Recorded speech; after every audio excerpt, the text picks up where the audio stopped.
Oh, those prophets. So strident, so demanding, so full of whatever it is they're full of, so needing to be up on the soapbox, telling everybody else what they think everyone else should be doing.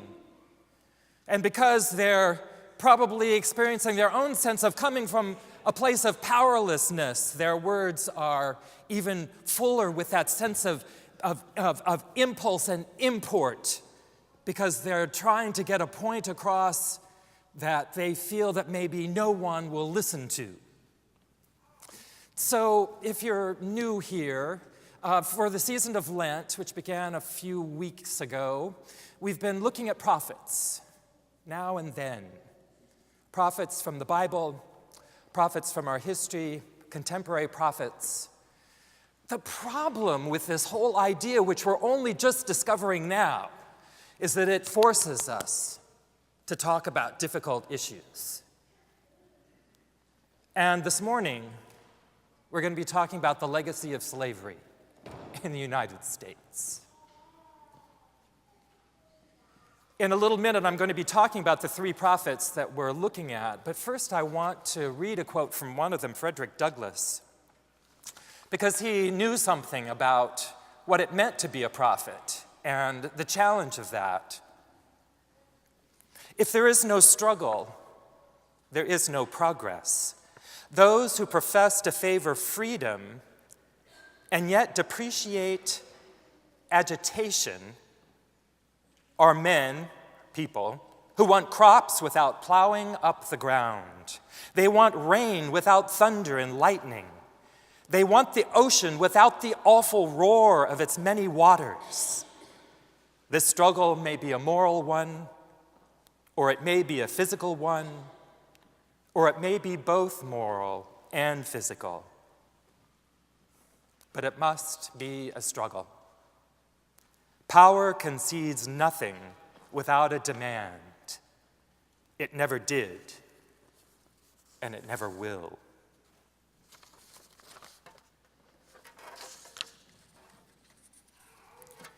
So what does it mean to look at this part of our history in the United States, where people were owned by other people, where people were taken from their country and were forced to travel long distances, and then were put in conditions that were horrific by any description? And what does it mean to have sustained that system for many, many, many years, and then as the system started to shift, to have it shift to other forms, where people who had once been enslaved were constrained, were discriminated against, were denied basic rights for years and years to follow? What does it mean to be connected generation upon generation to this legacy? Something that may, for some of us, it sometimes feel like it's way in the past, but to recognize that actually it plays out in our present, and that we are, in fact, still connected to that past. So 3 prophets this morning. The first one, Frederick Douglass, the famous abolitionist.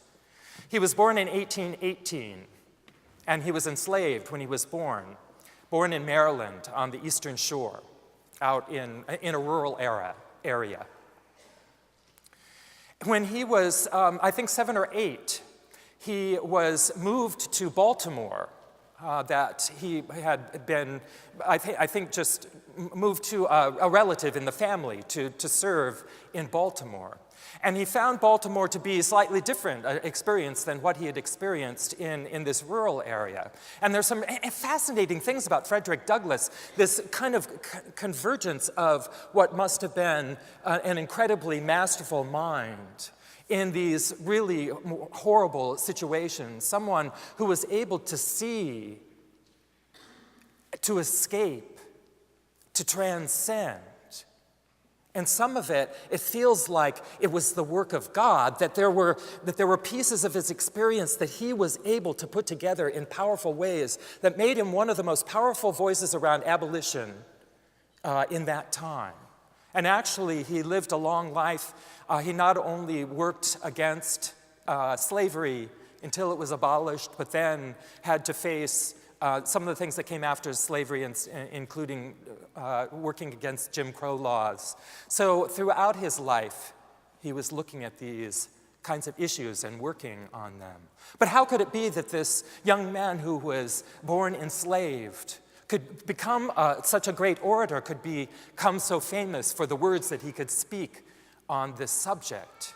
One of the things that happened when he moved to Baltimore was that the husband and wife who owned him, you know, we sometimes use the language of master and mistress because that was probably what they were forced to call the people who owned them. But in fact, this couple, they owned him. They owned him. But the wife had never owned a slave before. And so she hadn't been changed yet by that experience, although he describes how the fact of her being in this position where she then owned him changed her and changed her heart. But when he first came, she started to teach him to read. She taught him the ABCs. She taught him to become literate. And then at one point, the husband intervened and said, "No, you can't do this, because if you educate him, you will not be able to continue to enslave him." And it was interesting that Douglass heard that argument, and he says in his autobiography, which is one of the most famous of the slave narratives, he says in that, I learned from both of these people, because I started to learn to read from her. But I learned this essential reality that somehow I knew in myself, but he put into words that if I was educated, that if I could read, that if I had access to education, that would change me. I would be transformed. This was something he described as something that he did know, but by hearing the man who owed him articulate that him in his presence, he was able to put pieces together that he might not have put together. And it talks about how after his education was stopped, he figured out ways to continue to learn to read, including learning to read from the young boys that he was finding in the streets. He had a little bit more freedom. He was in a more urban place. There were more people around. And he was able to learn from the children around him and eventually learned to write.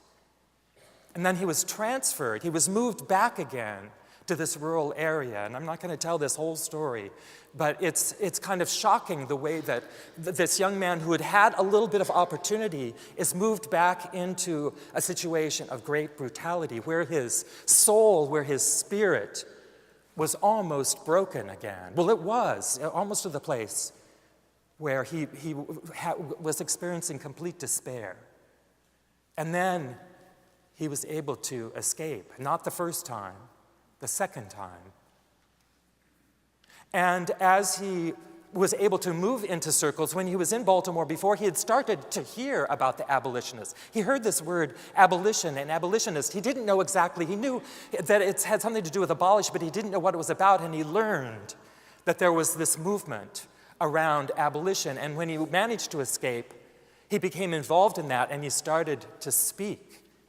But you have to remember that his freedom was still at stake, that he could be taken again at any time. As a matter of fact, when he wrote his autobiography at a relatively young age, he named his former owners, which meant that it was right there out in the open. And it says in his story that actually he had to move for a couple of years to Europe. He spent time in England and Ireland because it was dangerous for him to be in the United States. So here was this person who was born enslaved, had managed to somehow find this small crack of opening to escape that, and chose to be an activist, to put himself right on the line, not to hide, to protect his own safety, but to put himself right on the front lines. And his name is revered even now because of this wonderful work that he did, of his powerful words, of the way that he wrote and the way that he spoke. and the time at which he was able to do that, even at great risk to himself. The second person I'd like to talk about a little bit is Ta-Nehesi Coates, who is a contemporary writer. He's about 40 years old now. He's been writing for The Atlantic, is a senior editor for them as well, and has used his platform, both as a writer for this magazine and as a blogger, to look at all sorts of issues about current culture, American culture, but also American history, and has written on issues of race and slavery. Ta-Nehesi is a student of history, and there's some interesting pieces about his story, too. His mom taught him to read when he was 4, and she was a teacher. And he describes how when he would do something wrong at school, his mom would force him to, or require him, what is it when parents have their children do things? I'm not sure what verb is best for that. She would have him write about that experience, essentially write essays, not like, I will not talk, 100 times, I will not talk in class 100 times, but really to kind of analyze what happened. And he realized that she was asking him not just to change his behavior, and he sort of said it wasn't very effective in terms of changing his behavior, but to inquire. So it set up a pattern of inquiry where he was looking at situations and analyzing them. His father had been part of the Black Panther movement, and was also someone who was holding on to Black culture and sharing that information with his son. He had lots of books about that, so he was exposed at an early age to this kind of contemporary history.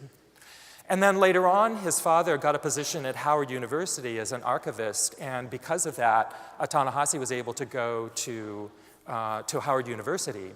And he talks about how he realized that he was a person of the library, not the classroom. So actually, he never finished his degree. And he wasn't all that successful as a student, but he would go to the library, and he would check out 3 books, and he would get out his pad, and he would read, and he would take notes. So obviously, a very self-motivated learner who could see his own path for his education. And he steeped himself in history. He was a student of history. And in particular, looking at the history of slavery in the United States. A couple of months ago, the diversity ministry team here looked at an article about the historian John Hope Franklin, and who did some seminal work resulting in a book called From Slavery to Freedom. And one of the things that Franklin did was to gather original source material around the history of slavery in the United States, work that had not been done by any other people. And in this article that was describing his work, the author of the article also talks about a couple of other people. One of them was Brian Stevenson, who some of you may have heard about, who's written a book called Just Mercy, mostly about the use of the death penalty. I think the Friday group is going to be reading this book next month. And then the other person was Ta-Nehesi Coates. And so the author of this article was talking about John Hope Franklin, who had just celebrated his, what would have been his 100th birthday, and talked about how these 2 people, Brian Stevenson and Ta-Nehesi Coates, were carrying on this thread of history, of picking up the history and rooting their activism and their thought in a really thorough understanding of the history, in particular around this subject of slavery in the United States. And one of the things that Coates determined was that that history was not just an element of our history, it was fundamental, it was crucial, it was right at the middle of our history. And I think this is a reality that all of us need to claim, that all of us need to understand, that the history of slavery in the United States is a crucial piece of our history. It's had such a huge effect on the way this country has developed. You could make the case that as the United States was developing as a new nation, that both democracy, which was a relatively new thing to be playing out in nations, and also capitalism, which also had a fair amount of possibility about freedom of choice, that both of these institutions were seriously tainted by slavery. That democracy was not really granted to all people, and that in this capitalist system, which has a tendency, it seems like it has a tendency to take advantage of cheap labor, however that can happen. And in the United States, it happened in kind of its worst form, in the use of slaves. So you could look at the development of these two systems, which had lots of possibilities in them, but that were shifted and in some ways just changed in really harmful ways by the institution of slavery. So these two things that we think are so important in the life of the United States, democracy and capitalism, the free market, have this history that is challenging and disturbing, and in some ways has had this effect on our country that we still feel today. And finally, Micah, who is one of the biblical prophets. He's a minor prophet, as they say. I don't know what that means exactly. What you have to do to get into the majors. It was like a training thing. You could be a minor prophet for a while, then they would call you up into the majors. But one of the things about Micah, actually, here's the reason that I chose Micah, because this is what he's famous for. He's famous for this piece that Laura read just a little bit ago. What does the Lord require of you but to do justice and to love kindness and to walk humbly with your God? I wanted to be able to include that because it seemed so important. It seems like he managed to say, and he said a lot of stuff. Micah was living at the time of Isaiah and Amos and some of the other prophets, and these people were probably hearing each other preach. As a matter of fact, one of the other things that I noticed was in Micah that we would all recognize, the part about the beating beating your swords into plowshares and your spears into pruning hooks. But it turns out that's in Isaiah too. So who said it first? And Isaiah was kind of the temple prophet. He was a major prophet. He was in the majors. So, who knows? Micah may have heard him say that. So Micah isn't known for a whole lot more, but at this point, Micah, who had a lot of words and a lot of energy, as a matter of fact, he was so worked up that some of the other prophets told him to shut up. If you read it, it's like typical prophet language. It's just so much fun in some ways. It's just, it's like. But he managed at this point, in these three little phrases, to encapsulate things that are just so important: to do justice, to love kindness, to walk humbly in God's ways, which means don't just follow God, but somehow do it in a way where you can recognize that maybe you're not the center of the whole universe. Maybe not. At one point in my life, I kind of retranslated it as do what is just, love and be kind, walk in God's ways, leave unwillingness behind. Perhaps that was what walking humbly meant, to just be willing to follow. Those were powerful words that Micah spoke. But he was also, at the time, railing against injustice, about exploitation, about the way that people who had a lot of resources, the people with riches and power, were finding ways to take that away from the people who already had almost nothing. And for people who were taking for granted their kind of favored status. So if you read Micah, you could think, especially I was reading it from the Message, which is it's a new translation. If you read that, you think, Micah's talking about the United States right now. So he has powerful words, even though a minor prophet. But in particular, I wanted to lift up that phrase because for me that seems important, that we have this distillation of what is important. What is important to do? So if we look at this question of generation, here is where we've been.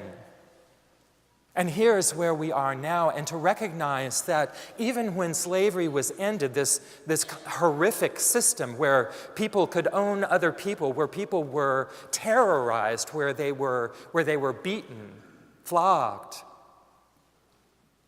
where they were denied every human right and responsibility, where their spirits were literally broken. That even after this system ended, that in the United States, other things developed that carried on some of the same harm. Jim Crow laws and other sorts of discriminatory practices, or places where the economic system was used in ways that trapped people in poverty. The sharecropper system where African Americans could own land, but they were really beholden to, or they could farm the land, but they couldn't really own it, and they were beholden to the people that owned the land, and that the systems for the financial systems were totally rigged against them. And this, of course, it went on for years and years, and there's still elements of that in our culture as well.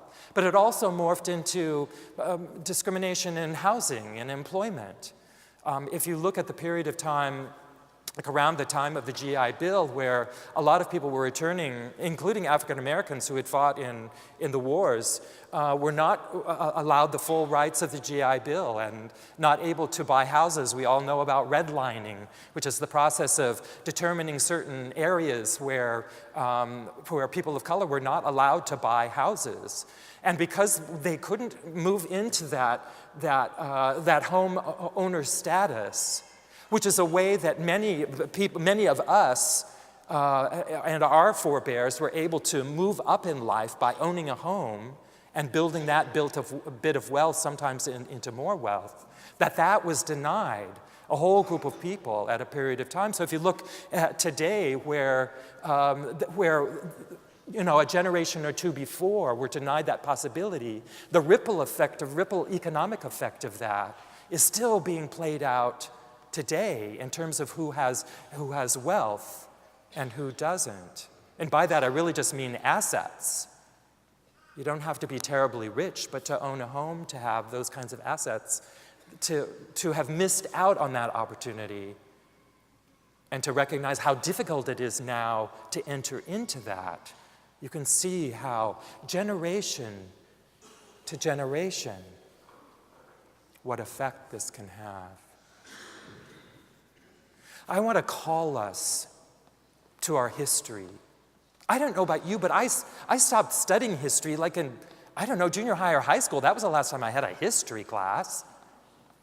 And so that means, and I know that we have historians in this congregation. That's a good thing, the people who are keeping up with that. But I would guess that for most of us, the process of learning, continuing to learn about our history, it's an ongoing process. It's not a school process, it's a life process. I want to call us to that. That's certainly something that the diversity team is committed to, is to finding out these pieces of our history that we may have missed.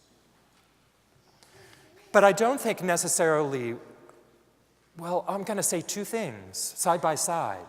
Like, I think we need to continue to understand the depth of the horror of slavery in the United States.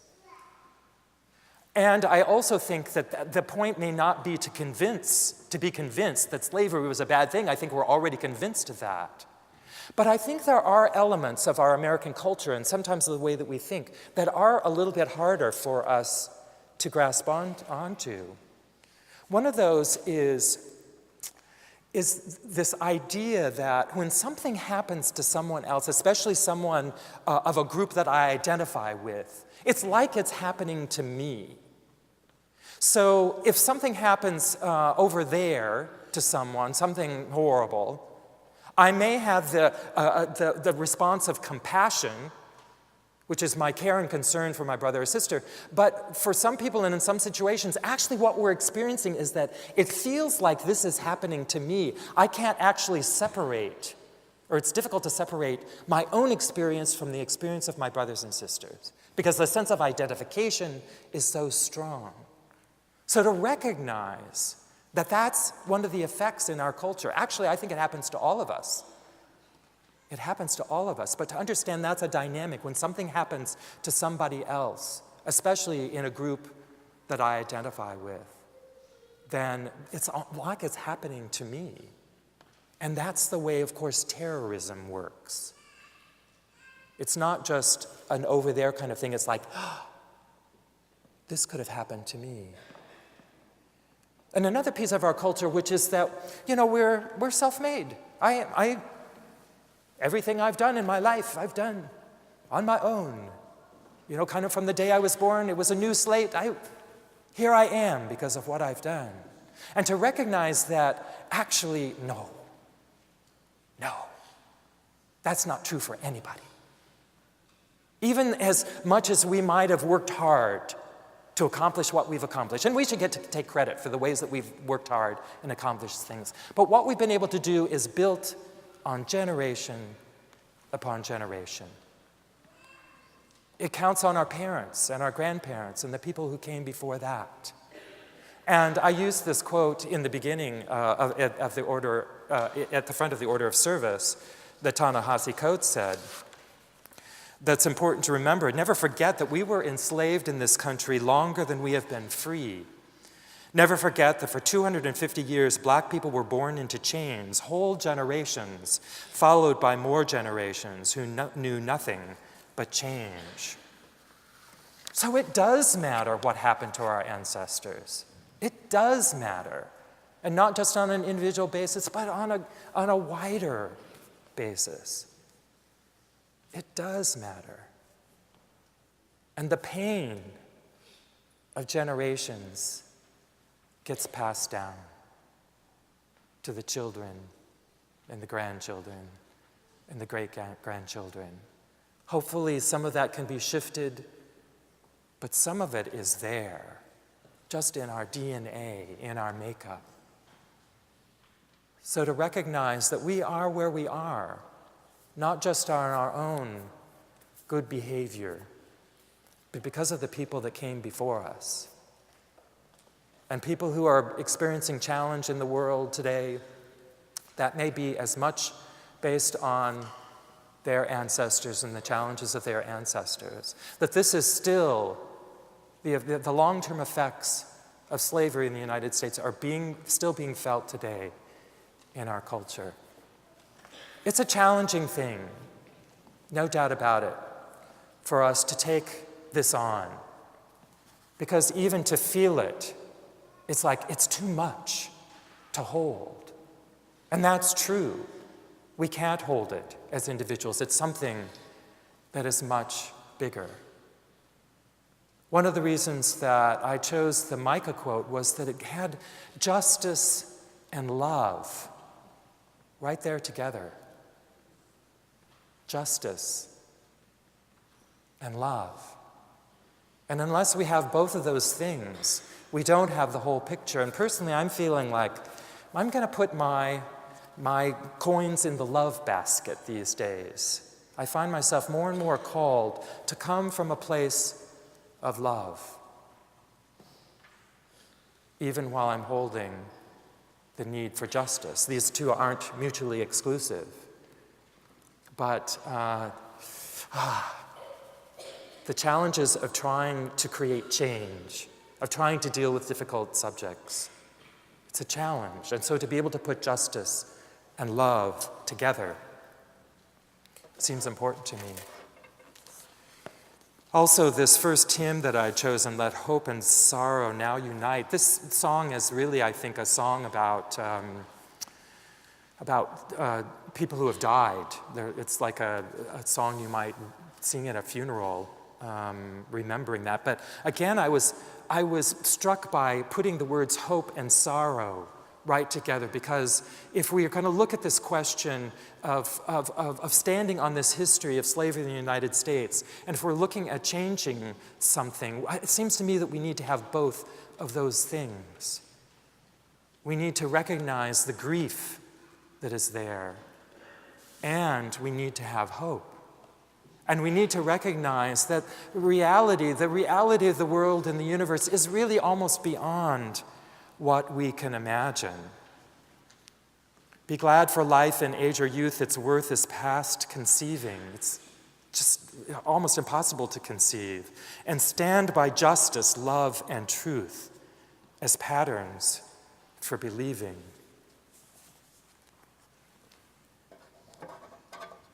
I would hope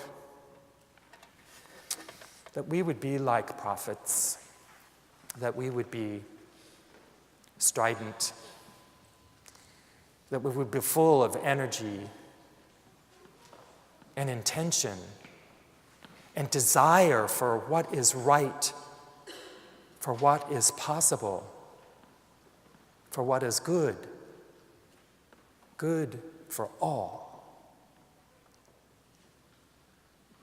What does the Lord require of you? But to do justice, to practice loving kindness, and to walk humbly in God's ways. Amen.